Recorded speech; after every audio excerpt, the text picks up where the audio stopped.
الميه يا هندسه. ايه بتفتحها ليه؟ بتفتحها ليه؟ بساعدك يا فندم، بخدمك. هو الناس بقى اللي بتكسب من الاسواق دي بتبقى عارفه المستقبل ولا الموضوع كله تخمين وشويه حظ؟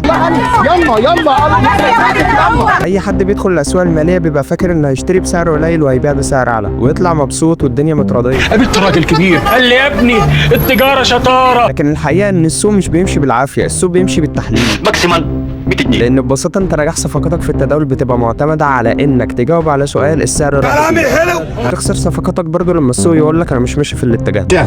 وصلنا يا باشا، وصلنا.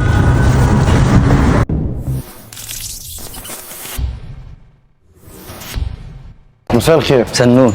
مش محتاجين حد يعمل لكم صفحه سوشيال ميديا المكان؟ فكره التحليل ببساطه هي انك تشوف اللي حصل قبل كده وتحاول تطلع اللي ممكن يحصل بعد كده. ومين غيرك انت بس اللي هيديهم الدرس؟ يعني مثلا بتراجع بيانات قديمه وبيانات في الوقت الحالي وتسال نفسك سؤال بعدها، هي الدنيا رايحه على فين؟ مش قصدي يا عم عرفان، انا برفع من معنويات بديله زبور. زي واحد مثلا بيشوف الجو مغيم يقول لك غالبا هتمطر، وده مش اكيد بس ده احتمال كبير. يعني هي الوزه والبتين دول هم اللي هيجيبوا الواد. في السوق بقى احنا عندنا نوعين بيانات، اسعار واخبار، ومن هنا طلع اشهر نوعين تحليل للبيانات. من داي ولا من داي؟ ركز لي بقى كده وتعالى نعرف انواع التحليل ده وهم بيتكلموا عن ايه اصلا. يلا بينا. اول نوع فيهم هو التحليل الفني، وده بقى بتاع الشرطات والخطوط اللي عمال تشوفها على الشاشات كل شويه دي. حاجات مستخبيه ومدكنها للحبايب. وده بيتلخص في ان الناس بتقعد تبص على الرسم البياني وتقول لك هنا الدعم وهنا المقاومه وهنا الترند.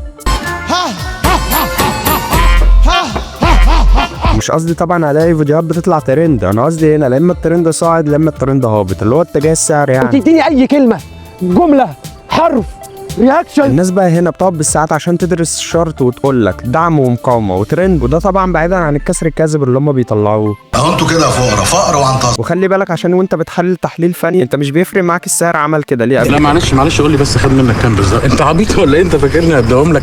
ده مجرد سؤال. بمعنى انك مش مهتم ان السعر طلع ليه او نزل ليه، انت بتقول لنفسك السعر عمل كده قبل كده يبقى ممكن يعمل كده تاني، لان هو بيكون ساعتها في نفس الاتجاه. غلبان واستحق الصدى يا بيه. يعني ببساطه التاريخ بيكرر نفسه خصوصا في السوق. فيما بعد بقى بعد ما تحلل تحليل فني بناء بقى على المعلومات اللي انت طلعتها وانت بتحلل، هتاخد صفقاتك تبع الترند، لو صاعد هتشتري، لو هابط اكيد هتبيع. ما انا قلت لك مش محتاجه ذكاء يعني.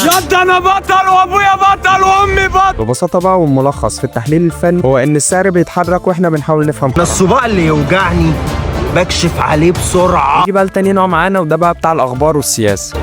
يا دكتور يعني انا بدرس يعني. فايدة البنك طلعت، التضخم زاد، الشركة كسبت، الشركة خسرت. داخله في وقت امك انت هتجرفني. هنا وانت بتحلل تحليل اساسي انت بتشوف ايه اللي ممكن يحرك العرض والطلب ساعتها. واللي الورشه كانت بتعمله في شهر بقوا يلموه في اقل من ساعه زمن. بمعنى ان الشركة تكسب ممكن سهمها يطلع، ازمة تحصل السوق كله يتوتر. بلاش تختبر صبري، مش مذاكر. يعني انت هنا بتفهم السبب مش المشكلة. اسمع بس، هعمل لك شويه اعلانات تنقل لك المحل ده نقله تانيه. يعني التحليل الفني يقول لك السعر طالع والتحليل الاساسي يرد عليك ويقول لك هو طالع والله ليه. الحمد لله عملوا لي 170 جنيه في الشهر، حاسس ان انا هبتدي احقق كل اللي في دماغي. خلي بالك بقى عشان التحليل مش هدف يخليك تكسب كل صفقة، التحليل هدف يخليك تجري ورا المكسب اكتر ما انت بتجري ورا فلوس. طب لو جيت انت بقى استخدمت الطريقتين مع بعض ولقيتهم عكس بعض تصدق انهي فيهم؟ نعمل ايه؟ انا مش عارف نعمل ايه. في ناس بتحب تحلل تحليل فني وتجري وراه، وفي ناس بتحب برضه الارقام والاخبار وبتجري وراه، وفي ناس بتخلط الاتنين مع بعض وده غالبا اذكى حل فيهم. بس الاهم من ده كله انك تكون فاهم انت بتعمل ايه. اكيد بوتيتوس مش يعني ارنب. فما فيش صح ولا غلط في الموضوع ولا حاجه كامله، لو لقيت الاتنين عكس بعض في يوم ما تاخدش صفقاتك في اليوم ده احسن. خد راحه يا عم من السوق. نقدر نعمل اي حاجه.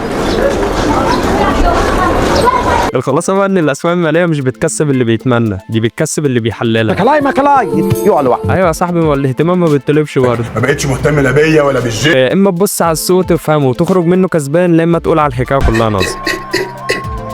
وخلي بالك عشان الحوار مش نصب بس في نصابين كتير.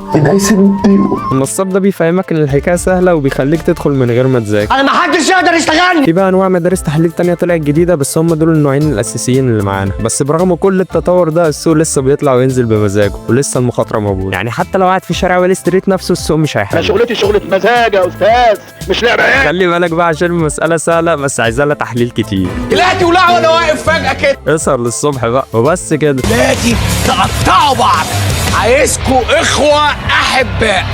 اعمل يا جدع لايك، اقرا لي، قول لي الله ينور، ما اشتمني وفي يبقى كده بتقدرني.